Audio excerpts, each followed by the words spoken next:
Thank you, Senada. One round of applause, please.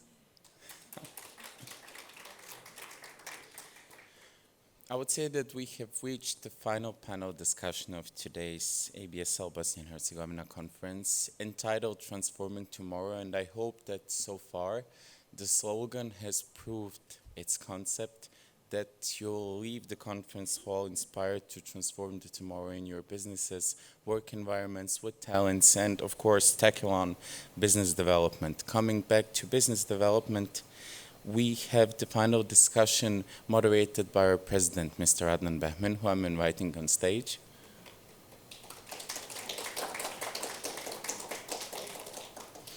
And to discuss, actually, at our panel discussion, how strategies for fostering growth and development within our business service sector can work, we invited also representatives from our members and partners. So it is my pleasure to invite on stage also Mr. Bojan Šukalo, joining us from HTEC.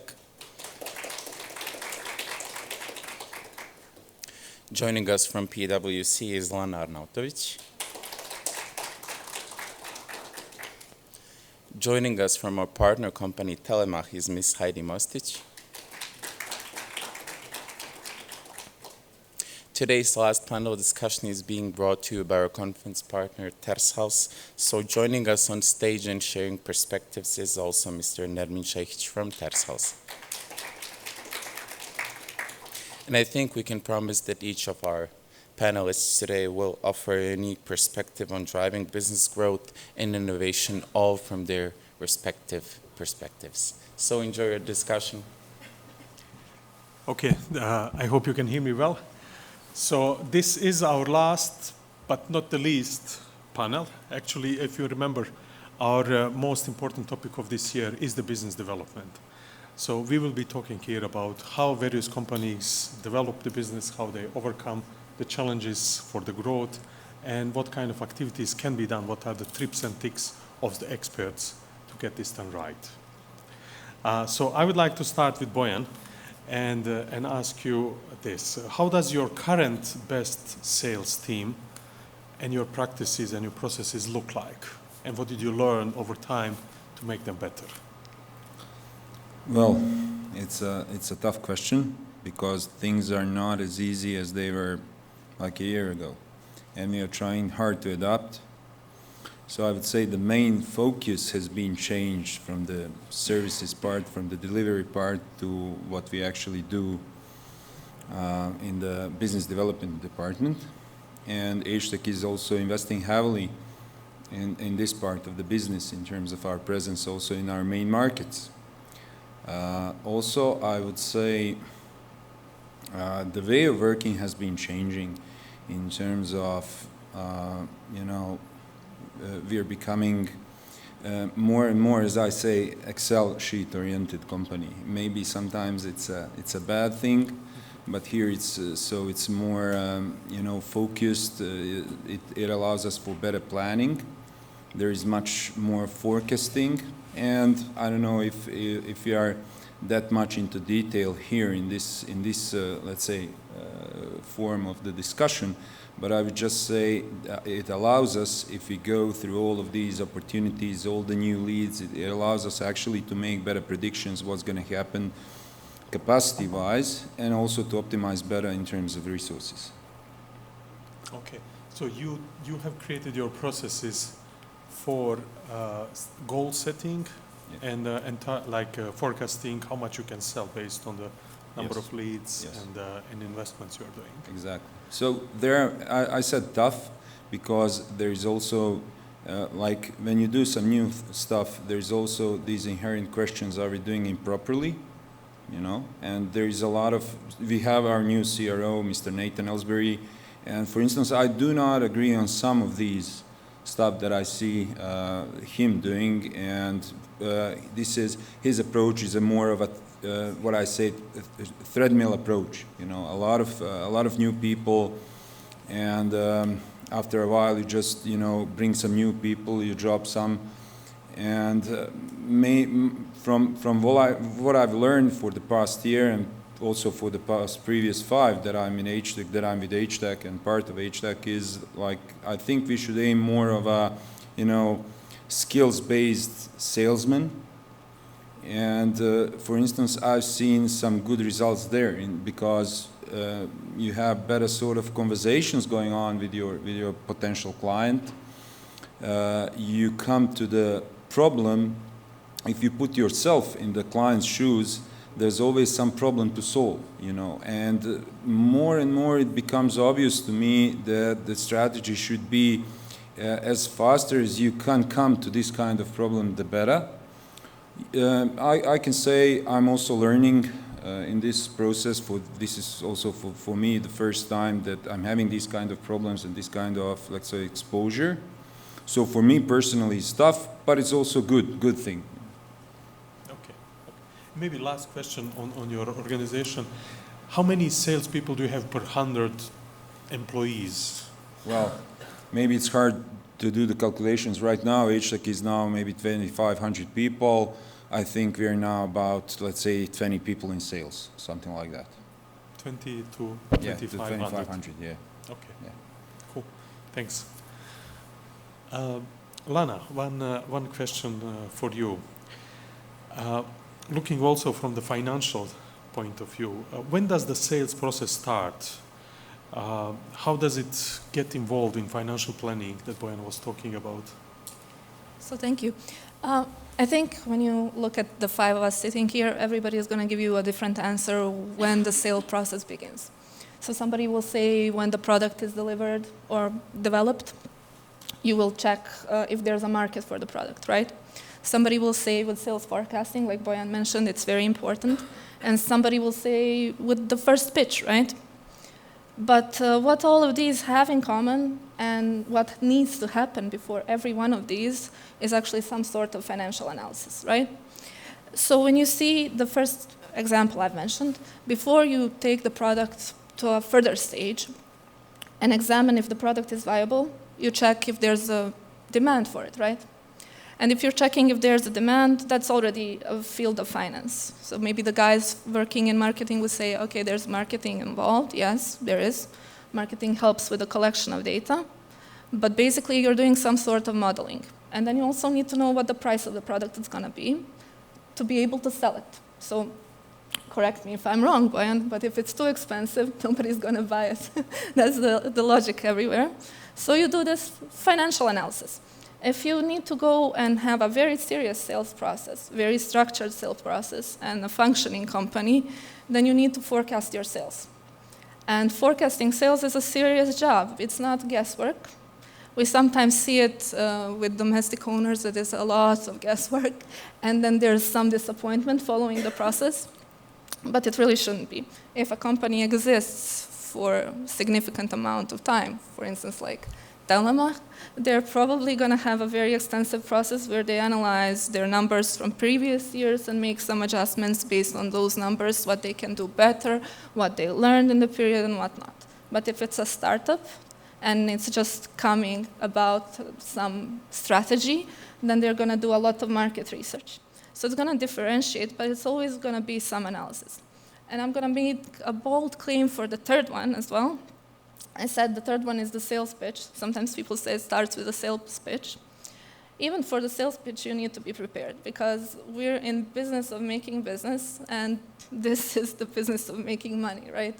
So if it doesn't really pay off, nobody is going to buy it. And the best pitches, at least the ones that I've heard, start somewhere with defining the benefits to the buyer. And these benefits are either time and money, and the two are the same. So time is money. So my answer would be the sales process begins when there's enough financial analysis underlying everything that is going on in the company so that the right decisions can be made. Yeah. So you don't want to sell at your expense, right? You want to make some profit. Yeah. Exactly. Yeah. Okay. Maybe just to Sure. add,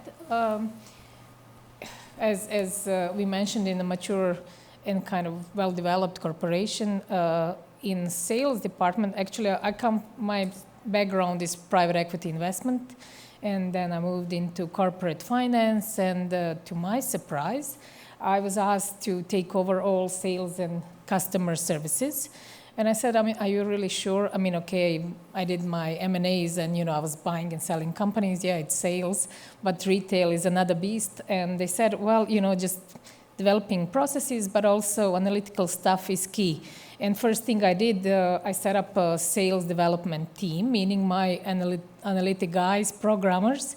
And ever since we started and turning over and refocusing the company and business, it was really based on the various kinds of analysis, modeling, targeting, adjusting, living our business. And I'm quite convinced that our success is really a result of having a brilliant team of analysts and my sales development team that led us to where we are today. Is working, but it surely is important, and that's a really mature view of somebody who is very experienced in business and of a mature company. Sometimes we see it going on differently in smaller companies or owner-driven companies, but I think that all the companies eventually aim to become that big, so it's really important for them to understand and implement this in their process as well. So yeah, put your CFO in charge of sales and things will blossom. It's not a bad idea. Things will fall apart, most probably. I can explain later. I will just sit in the middle. I'm somewhere between that.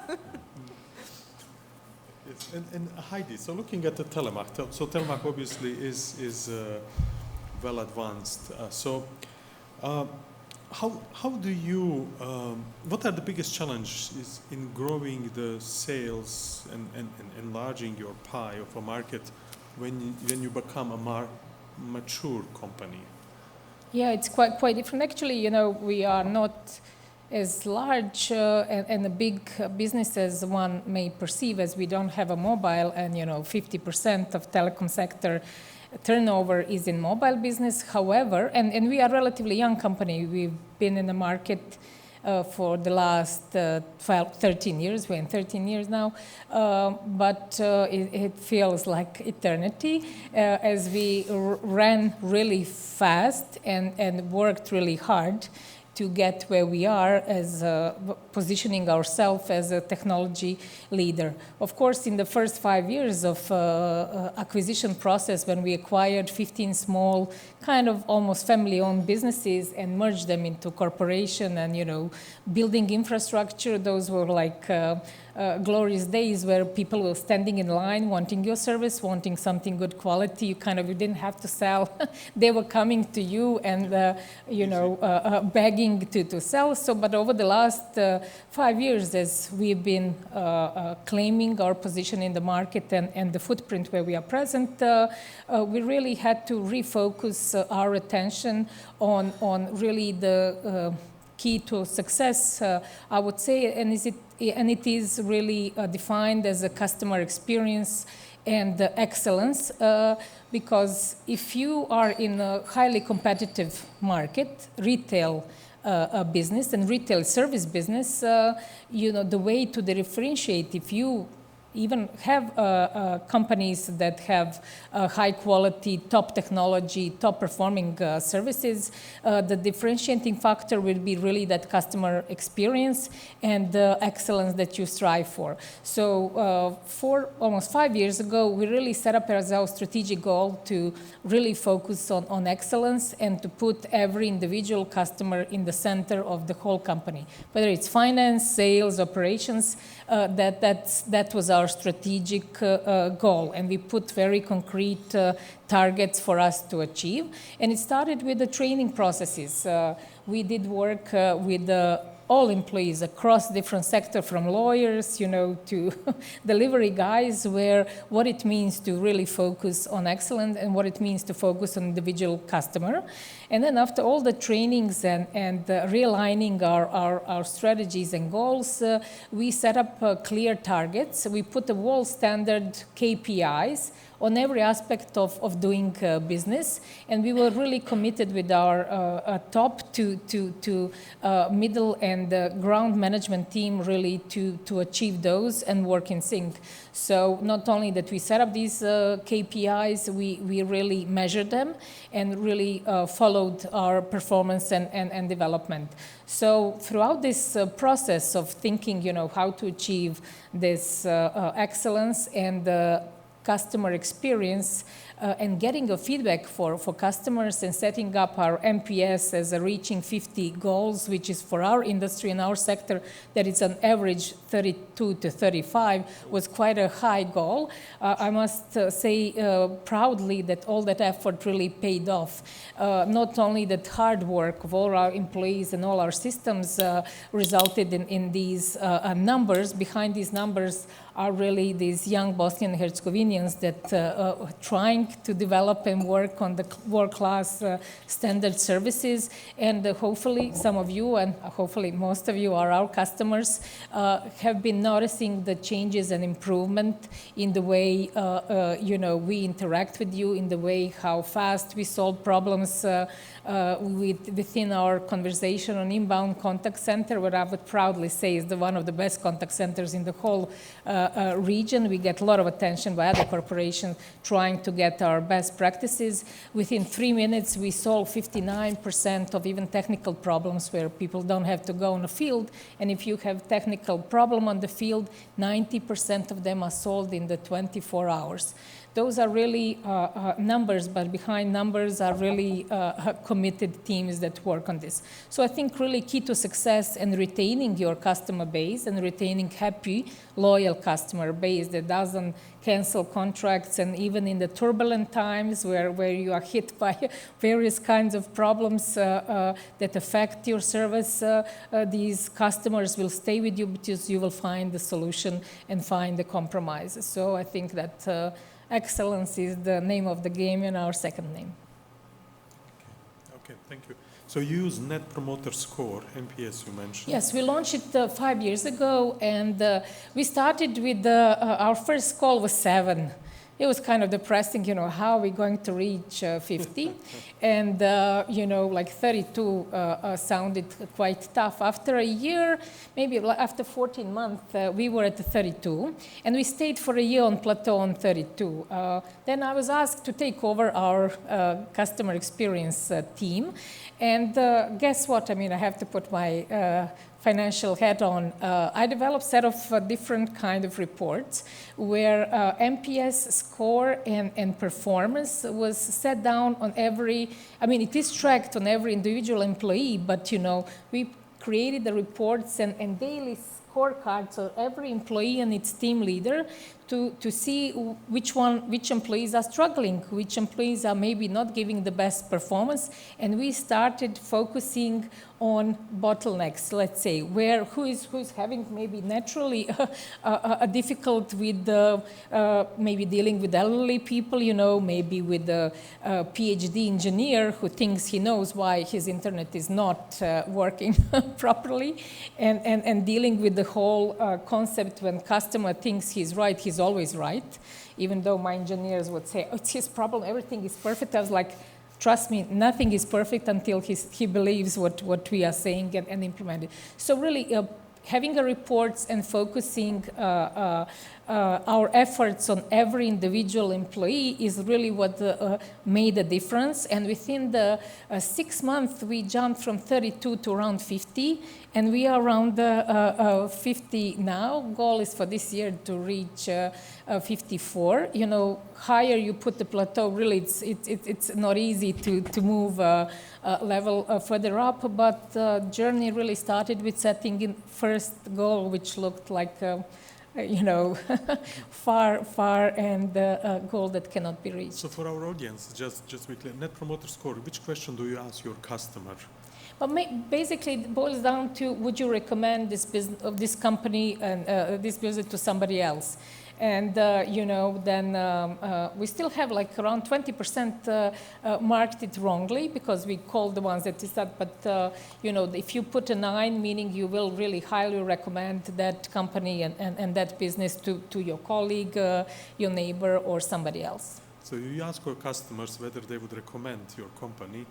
Originally, it was only 7% was saying, I would recommend. No, it's number. It was 7. Yeah, 7, yes. So they eliminate the top and lowest score. So there is a formula, again, how to calculate the NPS. Yeah, the initial, when we collected the feedbacks from the customers, initial was, the score was 7, which, And then you made the connection from that all the way to the people that are actually delivering the services.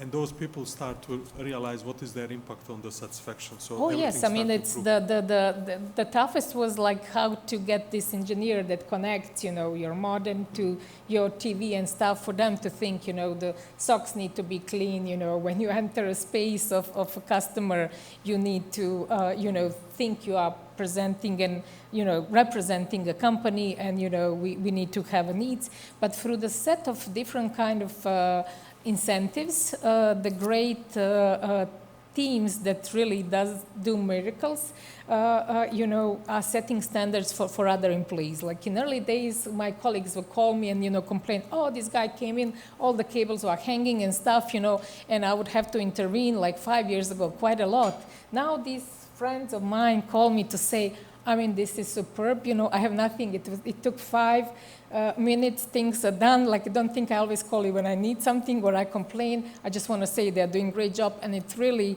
makes all of us in the management team really feel good that, all that effort and push we put together with our employees were paid off. Okay, thank you. Nermin, one question for the Tershouse. So you are in the business of co-working spaces. You are actually supporting our industry. So how do you grow your business?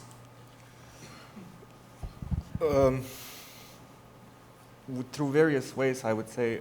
So my background is something that I think helps Tershouse grow because in essence, I'm a software developer. So I'm kind of used to navigating through a lot of companies quickly. So I think I worked with over 40 or 50 startups during my career, through which most of them failed. So I've kind of had the first-hand experience of learning where the founders of these companies made mistakes, and I kind of absorbed them and kind of set them aside because I was mostly focused on my development work over these years. However, with Tershouse, which I find kind of a challenge, because I always had people telling me, oh, you have it so easy, you're in the development, you're doing software, you're highly paid, blah, blah, blah. So having a company which is kind of more traditionally oriented, so community / real estate, is a bit of a step forward from my comfort zone, I would say.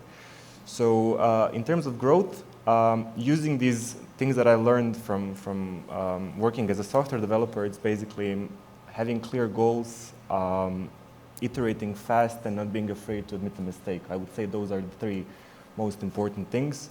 Having clear goals, usually what I've learned, again, through this career of a software developer, people usually want to solve like all of the challenges at one time. They want to change the world in 3 months with an MVP, and that's really impossible. What helped Tershouse grow so quickly in such a short time is because we had like I and then the team that joined later had a very clear goal of what we want to achieve in a specific amount of time. It started as a simple idea of, hey, we want to create a space for freelancers who need a place to work in and have a nice community which can support them in their own kind of business. And then after that kind of achieved the goal, then we said, okay, we want to help companies kind of understand that freelancers and companies go together. We want to integrate the community, and then that kind of grew. And then we kept adding more goals that we kind of add check marks to it, and that's basically what drove us to be as successful as we are right now, hopefully. Second part, I would say, so the mistakes part, we made a lot of mistakes during these 5 years almost of running the company. But we were able to admit those mistakes and then kind of iterate over them quickly. So I have one example where we wanted to open a second location in the city center because our biggest competitors are close to the city center, so they have a lot of tourists and diaspora visiting because they're close to the tram station, they're close to all the cafes and stuff like that. And we wanted to compete with them because we thought, yeah, okay, that's the missing link that we need in our community. And we invested, like, we took the lease of the space, we invested into, you know, renovation and stuff like that, but we figured out that's only like 5% at max of the entire community that might come, so that's not our target audience, and we shouldn't be competing in that market. And instead of like going through with that project and starting the renovation, we kind of said, yeah, okay, we wasted this amount of money for project and architects and lease, but we're just going to quit it. Yeah, it was a mistake. That's not where we want to focus. We want to focus on growing the community of people who live in Sarajevo. We want to upsell them, you know, see how we can support them, and I think that's on the long run saved us a lot of money, which kind of made back in some other ways. And the third thing that I would maybe highlight is we weren't afraid to kind of take a leap forward when we weren't really maybe fit for that. So we're currently, we opened the location in Pofalići, which is currently the largest co-working space in the region. Based on all of our financial projections, you're in sales and business development. If you saw our books, you will probably tell us that it doesn't make any sense to operate such a large lease and to make such a huge investment for a company which has 4 employees and it has like 3 fiscal years in total. So we went from bank to bank. We raised almost 1 million marks through various loans and investments. I think it's maybe, I haven't done the research, but maybe one of the largest startup fundraising in the recent period, maybe Rola or some other startup that I'm aware of, without giving any equity, by the way. So I just wanted to ask you, yeah, what's the... We didn't give any equity. We perfected the art of renegotiating loans with the banks. But from objectively, from our own kind of, now that I look back at it, we weren't ready to take such a large leap, but we felt the market is ready. We created kind of a good buzz of the brand, and people were kind of expecting us to kind of grow, and the companies that are part of Tershouse kept growing, so they asked us, yeah, okay, we need this and this, can you help us with this? We want to grow together. So we felt there is a good opportunity for us, and we had to take it. It's a risk that is now paying off, but it also could have been gone the other way around if the inflation lasted a little bit longer, or there was another COVID or something like that that you cannot really predict. We would have, I mean, the company would go bust. But it didn't, so yeah, that's how we grew. So, Okay. If I just may add, what Nermin mentioned many times is community. yes. And the community, going back to customer experience. In community, you experience, you know, it's a place and a space you want to be in. And, you know, many of us are eagerly waiting for the rest of the space to open up, because there is a need in the market for that community environment, that for all of our various kinds of activities we can exercise and join and, you know, contribute. So we are quite eager for you to finish successfully all of that. But it's really, that's what makes, I believe, a difference. And whether you are close to cafe or not, I think what you are building as a, you know, a space with a soul that will attract others is, I think, so important. At the very beginning, we understood that you cannot buy your community. So I visited maybe like, I don't know, 40, 50 co-working spaces across entire Europe to see what's the best out there. So in terms of like large corporate co-working spaces or indie co-working spaces or spaces that are funded by single or multiple founders and stuff like that. And it always boils down to having like this organic moment of people wishing to be in our space. So you have to create an environment where people want to join you. I mean, we don't advertise a 20% discount on our packages. We never advertise join Tershouse. We always try to highlight people who are part of Tershouse to kind of showcase what they're working on. And we were always very transparent in terms of telling people that, yeah, we want to help the community, but we also want to make money out of that community, which is a very different approach to all of our other competitors who are mostly founded as kind of this altruistic approach of we want to support you in your business growth, and then there's like this grant of USAID or whoever, and once that money is spent, there's no good business plan in the background, and then it goes back bust. to bust. Yeah, Total so we commercial were business without any So soul. yeah, we're very transparent, guys. We have to pay bills. I mean, we invested a lot of money. We want to build the best possible space. We want to create an amazing hub for your startups to grow, but we need some cash for it. And the good things cost money, and basically people understand it. They don't mind paying for the value that they get. And it's our job to keep adding that value all the time. So that's the main question. How can we support our community more, better? What can we do to help them out more? And basically that's the thing that's been helping us grow our community, hence grow the space, and then hence grow the company. But it has to be very organic, otherwise it's just going to be a short-term thing. Okay, thank you. Can I comment a bit? Of course, yeah.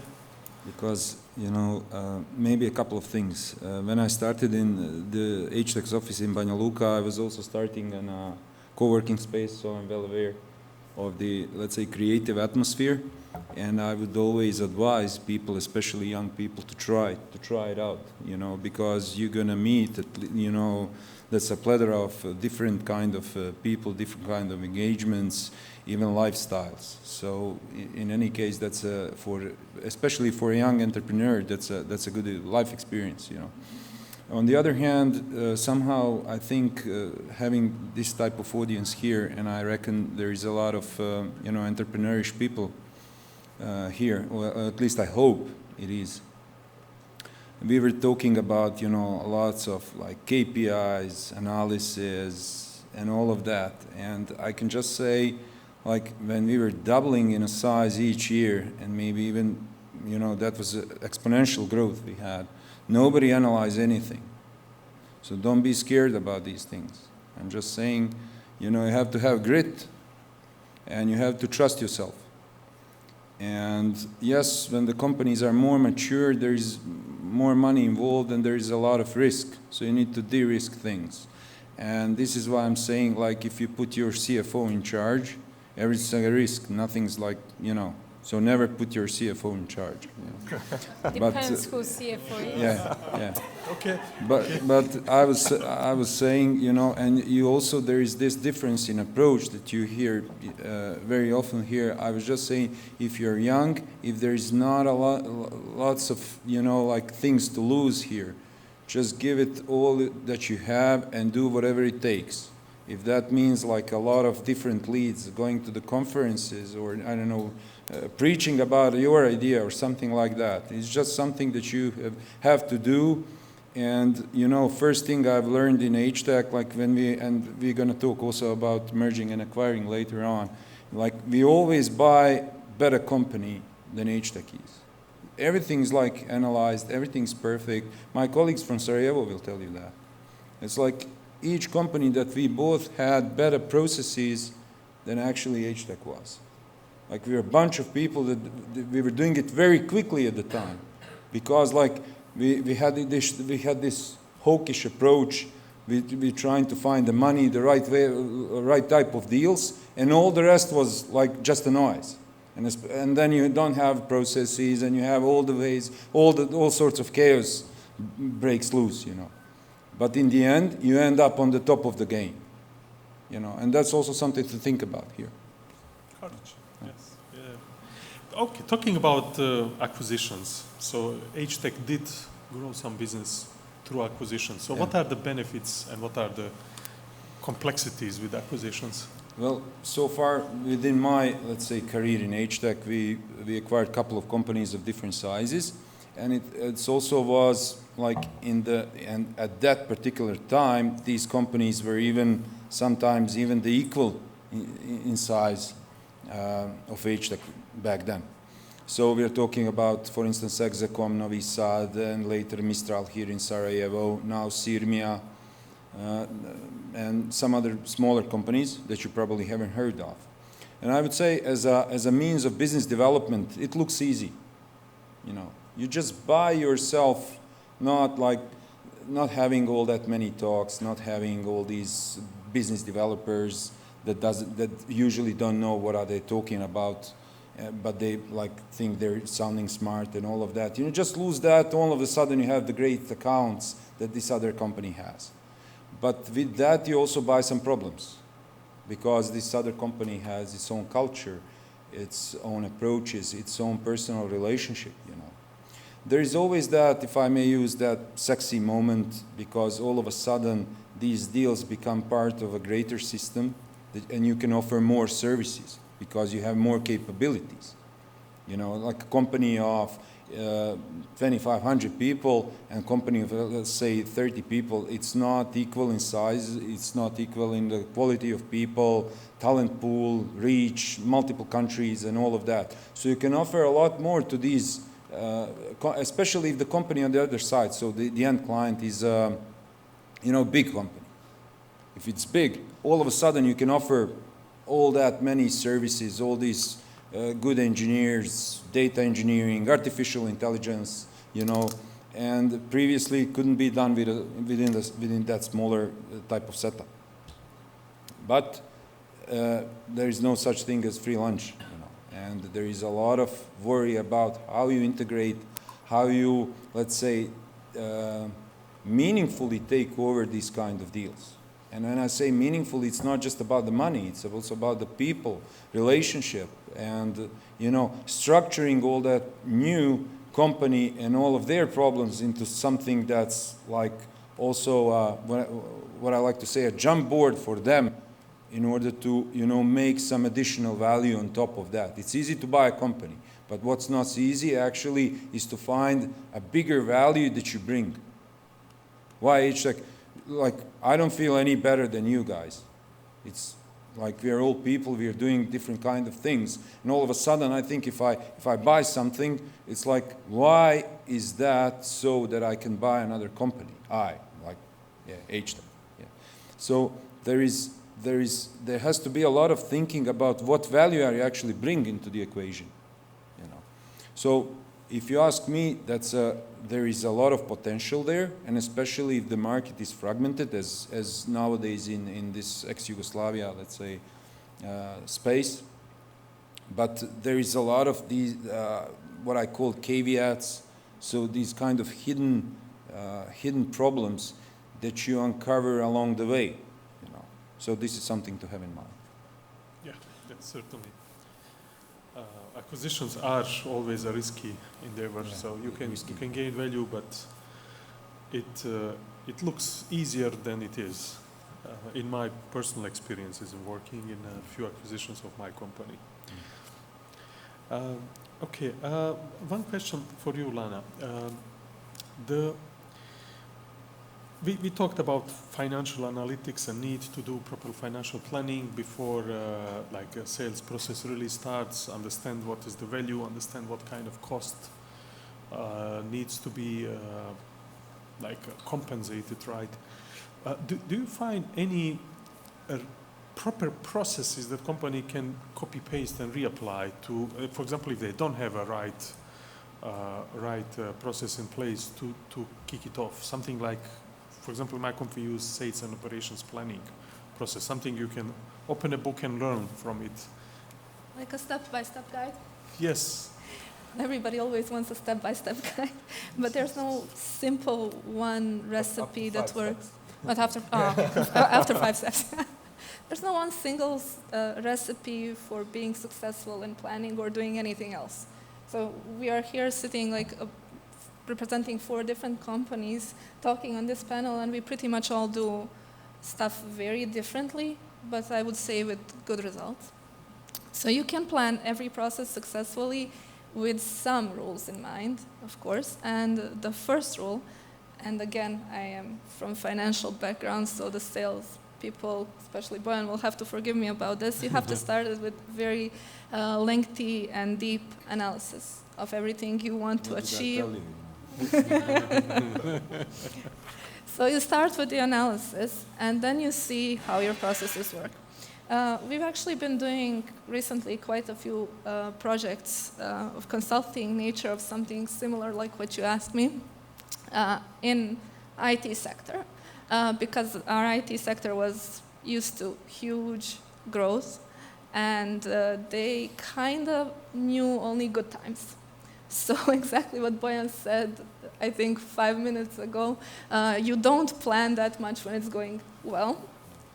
And they didn't really plan that much when it was going well. So they found themselves with a number of clients which weren't working well with their function. They found themselves with some processes. They had some processes written down. They were actually doing something completely different. And they say, okay, so we have consultants, and now consultants are going to say, write everything down, have a procedure, and that's it.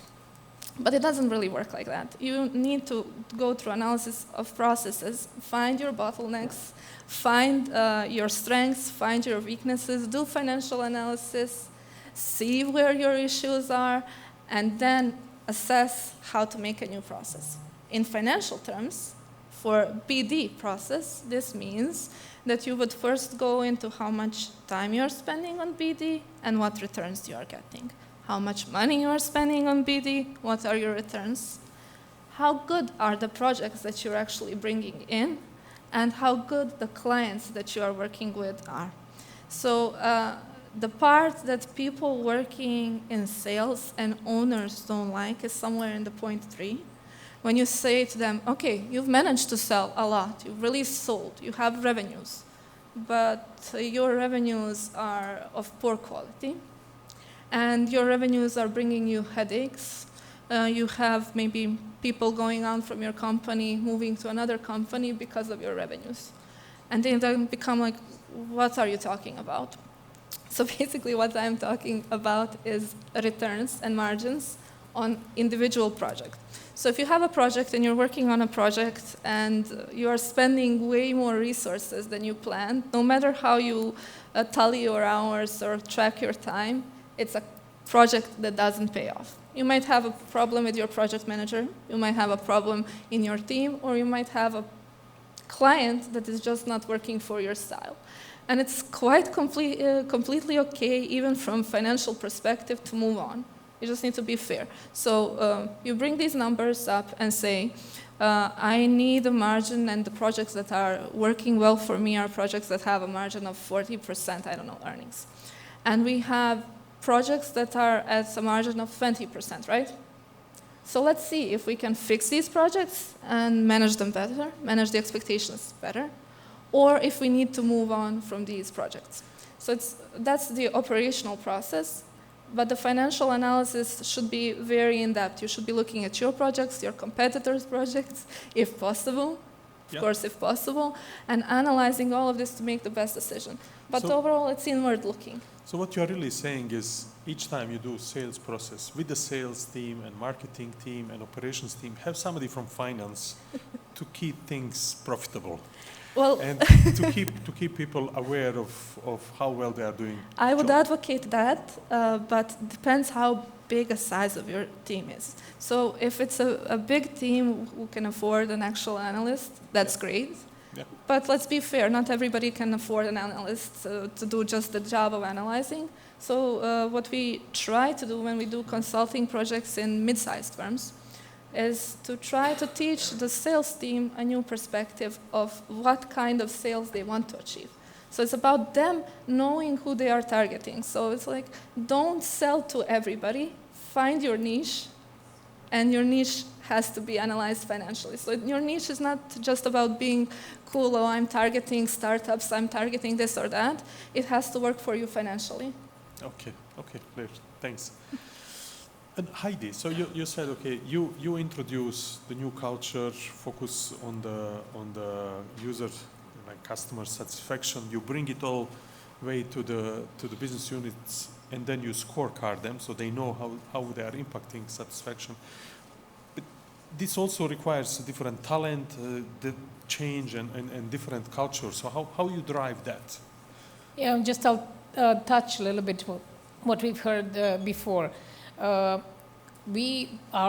business were quite fragmented, our industry in Bosnia or in general in the world. Initially, there will have small cable or broadband operators and stuff, and first thing is to merge and consolidate them, and those are the really, as I say, exciting and great days. You are building and everything's going great and smooth and stuff, and you are climbing and claiming and conquering, and then when you're up there, you need to stay there and you need to outperform yourself. Any business, and in particular retail service business, I mean, coming from private equity, I've managed the buying and selling and running businesses from various kinds of sectors, and mainly B2B or even production and services, but really retail services, as I say, a beast of its own. But any business of these is really created by and managed by people. And often, people call on the call center and they're frustrated and, shouting, oh, you and stuff. And I always try to tell my employees and my young managers, put it in practice. This is young Bosnian Herzegovinian answering. What our Telemach is 700 plus 350 Bosnian Herzegovinians trying to do their best and implement and answer and, provide the feedback and solve and create solutions. So really businesses are people that work there. And we've heard a lot on previous panels and discussions how hard it is to recruit and retain talents. And for us and for me, when I took over this whole half of the company with 72% of women employed, it was almost impossible to recruit experienced managers because they were not out there. There were no companies with excellent performance. There were no great call centers. When we see how many calls we get a day, they need to last 3 minutes, 15 seconds before you answer the call, and all this stuff. There's nobody who's managed that. And we tried. We work with some of the recruiters that were here today, and and bring them into our culture and dynamic and everything. It's really hard. And what we end up doing, really building that management and talent skills within ourselves. So finding one of the best performing employees, and testing them, seeing who has management potential. And then really there is a hard work of mentoring, coaching, and training in-house and external to really build and develop great managers. And I would say that maybe 30% of my investment is in coaching and mentoring. I even title, like when I see that we're stuck, I was like, okay, now there is a mentoring session. Let's try to see what we can learn and how we should be approaching stuff. And young people really do appreciate. So we've done it kind of harder way, and it takes a lot of investment, but it pays off because you get a people that really you mold and they know business and they are passionate and treat it as their own. So that's really was a key to success, to have the whole company that and the different teams doing different things to breed as one. And I think we are very proud of the development of in-house talent, and I would say 80% of our managers are in-house developed. Some of them started as agent on the inbound call center 13 years ago. Now they are successful, sharp, really great managers. They know how to deal with it. Okay, well, that's great. And one last question is, so how is Tershouse helping your customers to build their own business? That's a good one. That's a good one. I would say we have a couple of things. Most of our customers, I would say 70% of Tershouse members are IT companies or freelancers that are working in the software development industry. And we had a lot of problems at the very beginning of Tershouse operating in Sarajevo is the fact that people often confused us with an IT company. So we constantly had mails like people, I don't know, we published a social media post about a very interesting freelancer who does something at our space. We want to promote him, and then 2 days later comes a mail from some company that wants a web shop or something. And we kept saying, yeah, we're not really doing that. We're a real estate company, blah, blah, blah. But after like 7th or 8th mail, I would say, we figured out, yeah, maybe there's a potential here that we can utilize the ignorance, quote unquote, of people who don't understand what a co-working space is. So we basically started to accept these projects. Like when somebody asks, hey, can you do a website for us? Yeah, we say, yeah, sure. What do you need? And we bring it to a meeting, and then we cherry pick outsource companies from Tershouse who have available resource, and we give them a project. And it actually happened like, I would say 10 or 11 times in this recent period. And some of these projects are still ongoing. And some of these projects help companies grow and hire more people, and then that's also beneficial for us because then they need more space. We charge them a premium office or stuff like that. So it's been a very good relationship. That also gave us kind of a diversification of our business for us to kind of act as kind of a middleman for these companies. So we kind of headhunt, we look for projects, we go to conferences, we try to find, obviously based on the capacity that we have at the space. That also gives the companies, which are very small, they're mostly startups, a chance to compete in some way with companies like HTEC or MOP or Klika, because a large client would never consider you when you have like 5 employees, but when you show them a picture of a large office, you know, fancy founder going to a conference event, you send them a portfolio of like 50 or 60 developers jointly from Tershouse, which can all work on a project if that's the case, if it's needed, then you're kind of taking a bit more seriously. So again, you're stepping out of your comfort zone, maybe you're taking a bit more risk, but in the end it always pays off. So that's very specific to IT, I would say, and software development, but we also have marketing agencies, we have companies that are making their own kind of product, they're physically producing things, we have architect studios, and it's kind of an individual thing. For example, the architects who worked on the new project of Tershouse, they used to work as freelancers at our space, and we decided to hire them, and we paid them a lot of money. They gave us a small discount, by the way, not a large discount, I was expecting more. And based on our project, they had enough confidence to actually register a company. Now they have 4 more clients because of it. The marketing agency that was registered at our address, we hired them for 6 months to do all of our social media because they were in the need of a large client to basically to prove that they're capable of doing something. So yeah, and also we try to do a lot of matchmaking when a new company or freelancer comes to our co-working space. We based on the things that they tell us that they do, we try to kind of organize a coffee session or something with somebody who might be a good fit for them. And we invest a lot of money into organizing workshops, sessions, meetups. Some of them are only for members and some of them are open to the public as well.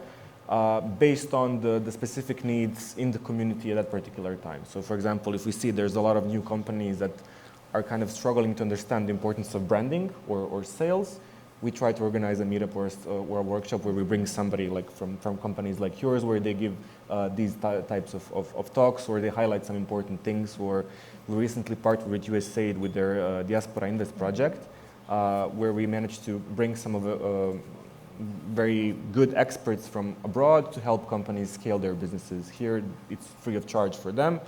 And it's kind of an ongoing process. We try to do it on an individual basis. If we are able to identify a particular thing that we can help for our community member, we will gladly do it. Or people are now even comfortable coming to us and saying, hey, we're doing this thing.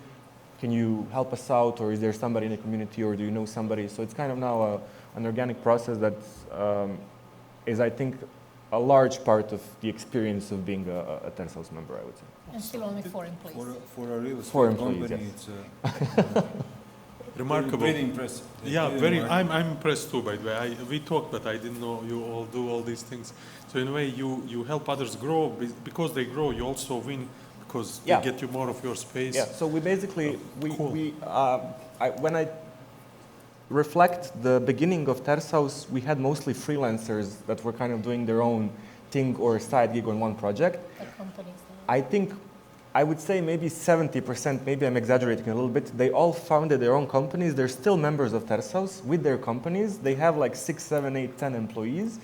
They're continuously growing, and we see this batch of new freelancers coming in because when they come to a place and see like, I don't know, 7 or 8 small companies that are doing very well, they get inspired and they want to do the same thing. So in a way, I want to say it was deliberate, but probably a bit more of an accident as well, that we created our own market. For financial advisors, we had like a long-term plan of like 5 years, and with banks, and for everybody else, it was like a pure accident. But we will see in the future they'll do more structure. These collabs and projects will not be happening just spontaneously. I see it. It's kind of in the pipeline. The problem is we try to keep the team small. My experience from some other companies where I worked, growing a team too much in a short term ruins the culture. So that's also why we're trying to kind of focus on one thing now. That one thing is the large space that we're opening, and then we're going to keep adding these things. We're also building our own software for managing all of this. We pay a lot of money for some random license for a co-working space management tool, which doesn't really help us in our business in any way. So we're building our own software. We learned what the needs of the communities are. That has the potential to grow into its own startup. So now we're moving into venture building. We're moving into product development. There's a potential for us to invest into other companies that might help companies at Tershouse who are doing outsource to kind of, again, take a little bit of a risk or develop their own thing. And it's kind of a snowball effect that I see happening. I'm hoping it's going to turn out to be a positive thing in the next 4 or 5 years, that we become kind of a major hub of connecting various stakeholders in the IT sector, mostly to kind of shift the industry into another direction. That, of course, means we're not neglecting other members of our community, but the nature of a co-working space is that it's mostly oriented towards software and IT companies. I have one more good business idea. Yes, please.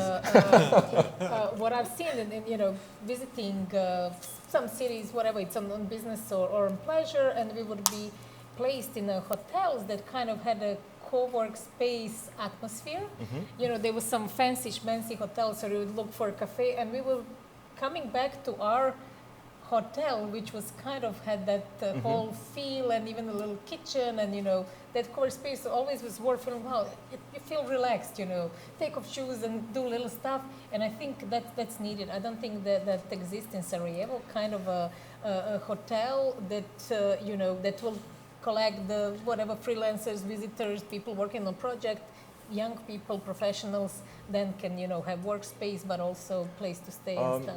There was a good presentation at the very beginning where I missed that. The woman from Zagreb, she gave a good speech of basically there's everything missing in Sarajevo. So she did the research of like office space, hotels, development of any kind. So but for this community feel and stuff, it would perfectly kind of blend into the whole concept that community concept that you are. We actually developing. did one of the researches that we did, very small one, but we actually did it.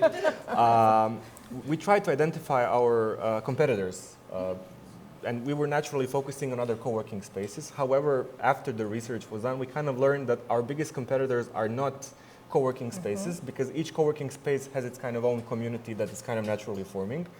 And then we learned we're basically competing with coffee shops, and for large companies with proper real estate buildings. For example, one of our largest clients that we have in the recent period is Klika, who the company, large IT company, they're renting a large office space in Capital Tower in Otoka. I've never imagined that I would be competing with Capital Tower, but because we're a flexible office space now, we can provide them a space on demand. They figured out, we can cancel part of our office. We have a work from home culture anyway. We'll just come to your space whenever we need a meeting room or we need to do a workshop. And that kind of opened our eyes, so we had to shift our marketing and then pitches and sales and everything into a different direction, because we were looking at the wrong demand is somewhere else. Yeah, and for hotels as well. I guarantee you it will be packed. Yeah. We'll see. We spent a lot of money on this right now, so maybe within existing space one will become accommodation. Okay, thank you very much all for lovely discussion. I think we touched some very interesting points. What is important in business development, how you can innovate further to grow your business, how to connect customer satisfaction. So very lovely. I hope you find a good value out of it, and if you are still around here, then audience can ask any questions, I hope, during the lunch time. Okay, thank you. Thank you once again to our panelists and to Adnan for leading the discussion. I hope it was enriching for everyone.